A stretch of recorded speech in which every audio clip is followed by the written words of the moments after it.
तो हेलो प्यारे बच्चों, कैसे हैं आप सब लोग। आई होप आप सभी लोग बहुत ज्यादा अच्छे होंगे और आपकी पढ़ाई पर अब बिल्कुल फोकस होकर वर्क कर रहे होंगे। जैसा कि मैं हर बार कहता हूं कि बच्चों इतनी मेहनत करना कि फाइनली आपका जो रिजल्ट आए ना वो आपका जवाब दे। ठीक है, आपको ऐसा रिजल्ट लेकर आना है कि कहीं ना कहीं सभी लोग ये कहें कि ये बच्चे ने एक मेहनत की है। क्लियर। अभी कुछ दिनों पहले नीट का रिजल्ट आया, उसमें भी बहुत सारे बच्चे पास हो गए। हालांकि पेपर दोबारा हुआ, पहली बार हुआ, पहली बार लीक हो गया, फिर दोबारा किया गया, फिर बच्चे पास हुए, रिजल्ट डबल है। वो तो कई सारी परेशानियां हैं, वो चलती रहेंगी। पर तुम्हारा जो फाउंडेशन है, तुम्हारी जो नींव है, वो यहीं से शुरू होने वाली है। तो उस नींव को बरकरार रखने के लिए तुम्हें क्या करना पड़ेगा, उसके लिए बहुत ज्यादा मेहनत करनी पड़ेगी। और इतनी ज्यादा मेहनत करनी पड़ेगी कि फाइनली जो तुम्हारा रिजल्ट आए ना सोशल साइंस का, वो कम से कम 95% से ज्यादा है। ठीक है, आगे बात करते हैं। आज की वीडियो में जो है, पिछली बार जो है मैं वीडियो अपलोड करके गया था, तो उसमें हमने यूनिफिकेशन ऑफ जर्मनी और इटली के बारे में नहीं पढ़ा था। तो आज की वीडियो में मैं उसको ही लेकर आया हूँ, जिसमें हम केवल दो ही टॉपिक्स को पढ़ेंगे। क्या कि यूनिफिकेशन ऑफ जर्मनी और इटली कैसे हुआ। ठीक है, अब unification of Germany and Italy से कई बार क्या होता है बेटा, क्वेश्चन पूछ लिया जाता है। ठीक है, unification of Germany and Italy से कई बार क्वेश्चन पूछ लिया जाता है, तो उस टॉपिक को थोड़ा सा ध्यान से पढ़ना। क्लियर। चलो तो वीडियो को शुरू करते हैं। देखो, सबसे पहले जो हेडिंग है हमारी, the making of Germany and Italy. ठीक है, अब ये जर्मनी और इटली बना कैसे, इसके बारे में हम थोड़ा सा डिस्कस करेंगे। क्लियर। चलिए, जर्मनी के अंदर army of architect of a nation. देखो, पहले से ही बेटा ये तैयारी की जा रही थी कि हमें नेशन स्टेट्स बनाने। अब आपको क्या बोला गया, आपको ये बोला गया कि क्या आर्मी जो है वो एक नेशन बना सकती है। क्लियर। क्या एक आर्मी नेशन बना सकती है, तो उसके बारे में हमें यहाँ डीपली पढ़ना है। Clear. After 1848 nationalism in Europe moved away from its association with democracy and revolution. National sentiments were often mobilized by conservatives for promoting state power and achieving political domination over Europe. 1848 के बाद जो conservatives थे, उन्होंने अपनी powers का इस्तेमाल करना शुरू किया और उन्होंने क्या कोशिश की, उन्होंने ये कोशिश की कि हम स्टेट पावर और पॉलिटिकल डोमिनेशन जो है वो यूरोप पर अपना वापस से लेकर आए। ठीक है, और जो यूरोप में नेशनलिज्म का जो भावना चल रही थी, वो डेमोक्रेसी और रिवॉल्यूशन से थोड़ा सा उसमें क्या हो गया था, गड़बड़ हो गई थी। मतलब पहले वो डेमोक्रेटिक तरीके से लाना चाहते थे, पर कहीं ना कहीं चीजें थोड़ी सी बदल रही थी। कैसे, समझो यहाँ पर। This can be observed in the process by which Germany and Italy came to be unified as a nation state. आगे देखो, as you have seen, nationalist feelings were widespread among middle class of Germans who in 1848 to tried the different regions of German confederation into a nation state governed by an elected parliament. ठीक है, आपने ये देखा था कि ये जो Germans थे 1848 में, इन्होंने क्या कोशिश की, इन्होंने ये कोशिश की जर्मनी के जो छोटे छोटे कॉन्फेडरेशन हैं, उन सभी को एक साथ लाकर क्या किया जाए, एक नेशन स्टेट बनाया जाए। ठीक है, और उस पर रूल किसका हो, एक इलेक्टेड पार्लियामेंट पर। ऐसी इनकी क्या थी, सोच थी, ऐसा इनका मानना था कि ऐसा हमें करना चाहिए। This liberal initiative to nation building was however repressed by the combined forces of monarchy and military supported by the large landowners called Junkers of Prussia. अब क्या होता था कि ये जो लोग मतलब मोनार्की के खिलाफ, ये जो लिबरल्स जो थे, ये जो मतलब जो नेशनलिस्ट थे, वो लिबरल नेशन का जो कंसेप्ट लाना चाहते थे। ठीक है, उसमें क्या होता था, कई बार जो बड़े बड़े लैंड ओनर्स थे, जिनको जंकर्स कहा जाता था, ठीक है, जो राजा शासन था वो, और जो आर्मी थी, ठीक है, वो लोग क्या कर रहे थे, इनके आंदोलनों को दबा देते थे। ठीक है, करने ही नहीं देते थे। Clear. From then on Prussia take on the leadership of the movement for national unification. अब जब ये बार बार ऐसा समझ में आया कि ये जो मोनार्की वाले जो है, जो कंजर्वेटिव्स हैं, वो कहीं ना कहीं क्या कर रहे हैं कि इन मूवमेंट्स को उभरने नहीं दे रहे हैं, लोगों को नहीं आगे आने दे रहे हैं, तो प्रूशिया ने क्या किया, अपने ऊपर ये जिम्मा उठाया कि अब वो नेशनल यूनिफिकेशन करके रहेगा। ठीक है, it's chief minister Otto von Bismarck was the architect of this process carried out with the help of Prussian army and bureaucracy. और ये करने वाला कौन था, तो नाम आप याद रखना, ऑटो वॉन बिस्मार्क। ठीक है, इन्होंने क्या किया, इस प्रोसेस की शुरुआत की, ठीक है, यूनिफिकेशन की, जिसमें इन्होंने प्रूशियन आर्मी का साथ दिया। ठीक है, आगे देखो, 3 wars over 7 years with Austria, Denmark and France ended in Prussian victory and completed the process of unification.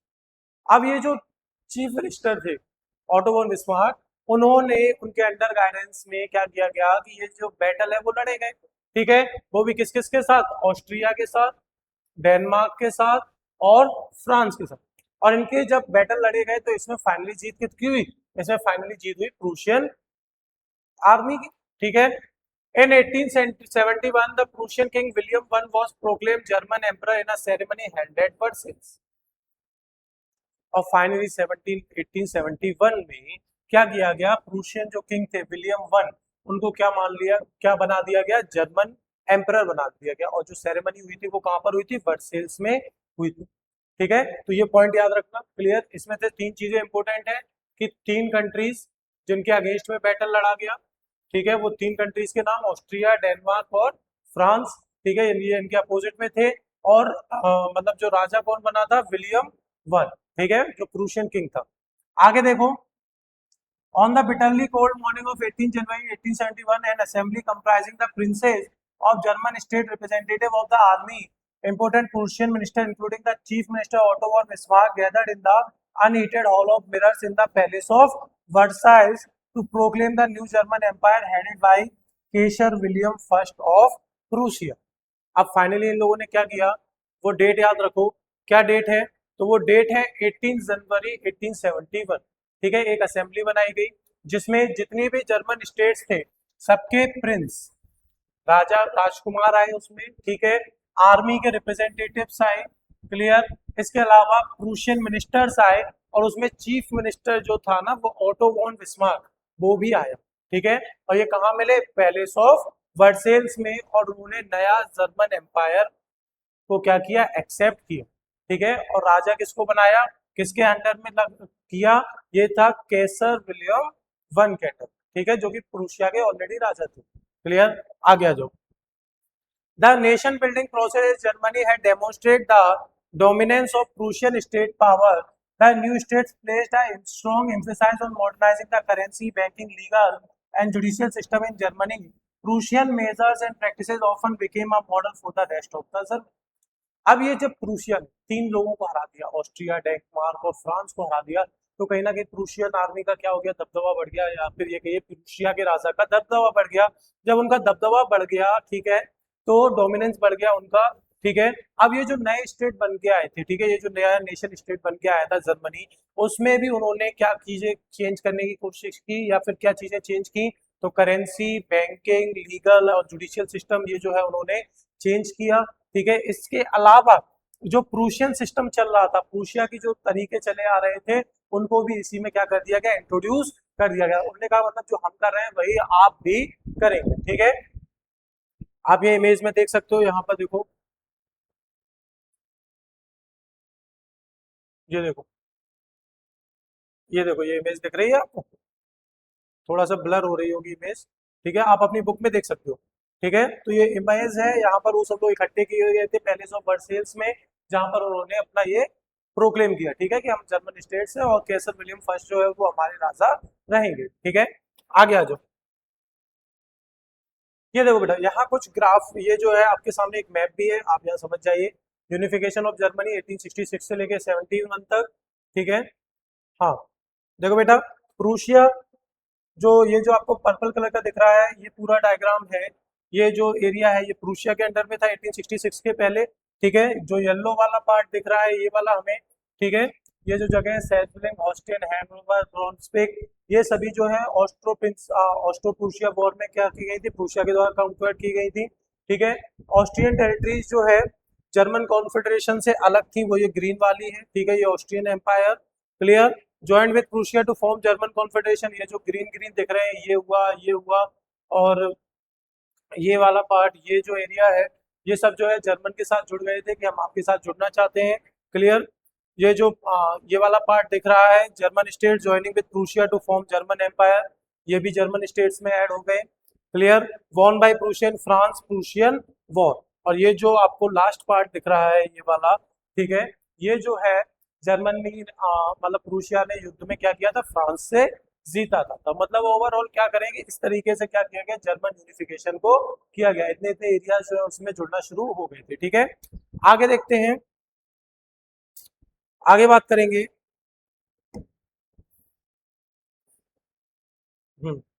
अब यूनिफिकेशन ऑफ इटली कैसे हुआ उसके बारे में बात करते हैं, ठीक है।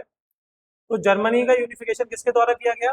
अगर आपसे पूछा गया तो आप कह सकते हैं कि प्रूशियन आर्मी के द्वारा किया गया under the leadership of chief minister von Otto von Bismarck and the when they got freedom or when they united as a nation states then they accepted कि विलियम सॉरी एक second then they Kaiser William first as their king. Okay, आगे की बात करते हैं। Italy unified, ठीक है। अब जैसा जर्मनी में हुआ, ठीक है, यहाँ देखिए like Germany Italy too had a long history of political fragmentation. Italy भी जो है वो टुकड़ों में बटा हुआ था, ठीक है। Italians were scattered over several dynastic states as well as the multinational Habsburg Empire.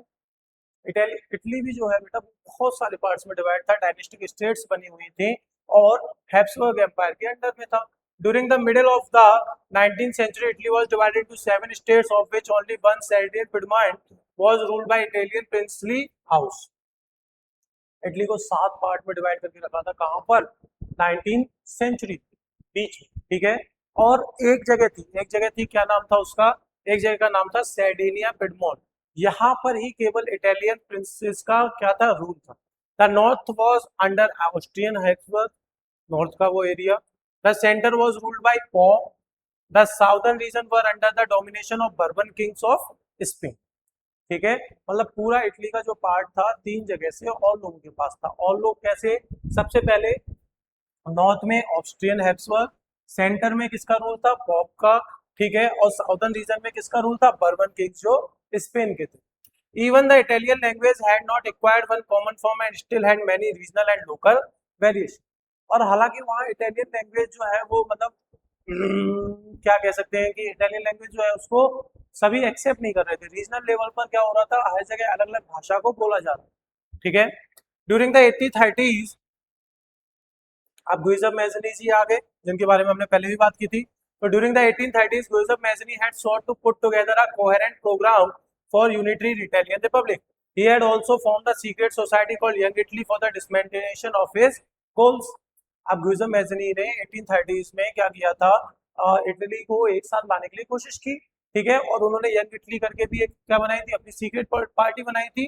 The failure of revolutionary uprising both in 1831 and 1848 mean that the mantle now fall on Sardinia Piedmont under its king Victor Emmanuel II to unify the Italian states through war. अभी जब मैंने बताया कि जब Italy जो था वो 7 states में डिवाइड, ठीक है, या 7 पार्ट्स में डिवाइड, हर जगह पर अलग अलग किसी का रूल था, केवल एक ही जगह थी जिसका नाम था क्या? सार्डियन पिडमोंट, ठीक है। इस जगह पर ही किसी इटालियन व्यक्ति का रूल था, ऐसे समझ लीजिए, ठीक है।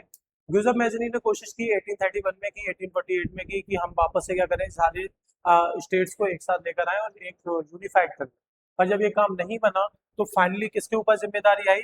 वो जिम्मेदारी किंग विक्टर इमैनुअल सेकंड के ऊपर। इनके ऊपर क्या जिम्मेदारी आई कि अब ये सभी स्टेट्स को एक साथ लेकर आए, किसके through? Through the help of war, ठीक है। In the eye of the ruling elites of this region, a unified Italy offered them a possibility of economic development and political dominance. और इनका ये भी मानना था, देखिए समझिए इस बात को, कि इनका ये भी मानना था कि अगर ये यूनिफिकेशन हो गया, सब एक साथ आ गए, तो कहीं ना कहीं हमारा इकोनॉमिक डेवलपमेंट भी होगा और राजनीतिक रूप से भी हमारा प्रभाव क्या हो जाएगा? बढ़ जाएगा, ठीक है। एरिया एक्सपेंड होगा, सारी चीजें आएंगी, इकोनॉमी वैसे ही डेवलप करेगी, ठीक है। चलो आगे देखो। Chief Minister Cavour, who led the movement to unify the regions of Italy, was neither a revolutionary nor a Democrat. Like many other wealthy and educated members of Italian elite, he spoke French much better than he did Italian. अब ये जो chief minister था, जिसका नाम क्या था? केवो, जिसने ये मूवमेंट किया, मतलब इसको लीड किया था, ठीक है ना। ये कोई डेमोक्रेटिक था, ना ही ये कोई रिवॉल्यूशनरी था। और इसके साथ साथ ये बात भी समझो बेटा कि ये फ्रेंच भाषा जो है वो इटली से क्या, इटालियन भाषा से क्या करता था? ज्यादा अच्छी बोल लेता था। Through a tactful diplomatic alliance with France engineered by Cavour, Sardinia Piedmont succeeded in defeating the Austrian forces in 1859. पर कैवोर की वजह से इन्होंने क्या किया? फ्रांस के साथ समझौता किया बेहतरीन तरीके से, और उस समझौते की वजह से इन्होंने किसको हरा पाए? ऑस्ट्रियन फोर्सेस को 1859 में हरा दिया, ठीक है। Apart from regular troops, a large number of armed volunteers under the leadership of Joseph Garibaldi joined the fray. वही वॉर, ठीक है। वॉलंटियर्स, आर्म वॉलंटियर्स, ठीक है, जो सेना होती है वो तो ठीक है, इसके अलावा जो लोग होते हैं, मतलब जो आम लोग होते हैं, वो भी हथियारों के साथ क्या करने लगे, किसकी लीडरशिप में, जोसेफ गैरीबल्डी की लीडरशिप में क्या करने लगे, इस युद्ध को ज्वाइन करने लगे। In 1860 they marched into South Italian kingdom of two Sicilies and succeeded in winning the support of local peasants in order to drive out the Spanish ruler. देखो यहाँ पर, हाँ यहाँ पर देखो, देखो यहाँ पर साउदर्न पार्ट में किसका रूल, किसके कंट्रोल में था, किंग्स ऑफ स्पेन, ठीक है। तो अब इन किसानों ने क्या किया, वापस से आ जाओ, इन किसानों ने क्या किया, जब इन्हें लोकल किसानों का जब सपोर्ट मिल गया, ठीक है, तो इन्होंने स्पेनिश रूलर्स को वहां से क्या कर दिया, हटा दिया, खत्म कर दिया, मतलब युद्ध जीत लिया। In 1861, Victor Emmanuel II was proclaimed the King of United Italy. However, much of the Italian population, among whom rates of illiteracy were very high, remained blissfully unaware of liberal nationalist ideology, ठीक है। अब मतलब ये देखो, तुम्हें Germany भी जो है वो लड़ाई से ही उसने यूनिफिकेशन किया, सेम इटली ने भी अपना लड़ाई से ही यूनिफिकेशन किया।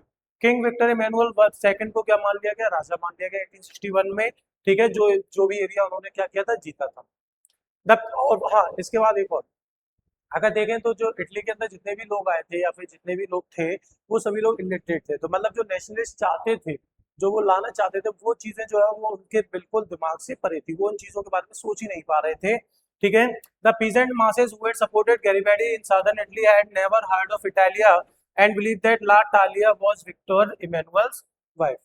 अब मतलब ये जो लोग थे, जो किसान थे, ठीक है, इनको ये भी, इन्होंने कभी इटालिया के बारे में सुना ही नहीं था, इटालिया वर्ड के बारे में सुना ही नहीं था, इनका तो ये मानना था ये जो लाटालिया वर्ड यूज किया जा रहा है वो क्या है, विक्टर इमैनुअल की वाइफ का नाम, मतलब ये ना यूनिफिकेशन वाला कंसेप्ट इन्हें कुछ पता ही नहीं था, ठीक है।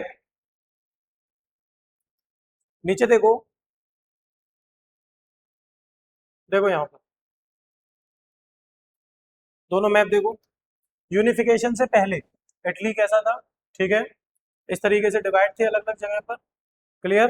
अब इस तरफ आ जाओ, इटली आफ्टर यूनिफिकेशन चेंज हो गया, ठीक है, आगे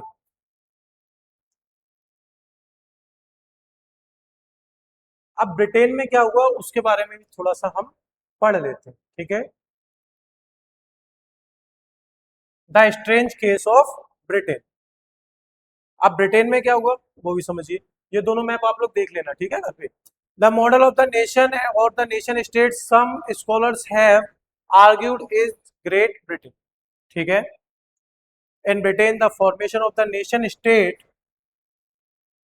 was not the result of a sudden upheaval or revolution, it was the result of long drawn out process. There was no British nation prior to the 18th century. अब Britain में भी ऐसा ही हो रहा था, 18th century मतलब वहां भी जो थे उन्होंने भी क्या किया, ग्रेट ब्रिटेन मतलब एक साथ लाने की कोशिश की, ठीक है, पर जो वहां पर 18th सेंचुरी से पहले कोई भी क्या नहीं था, ब्रिटिश नेशन नहीं था, ठीक है। The primary identities of the people who invented the British Isles were ethnic ones, such as English, Welsh, Scots, or Irish. All of these ethnic groups had their own culture and political tradition.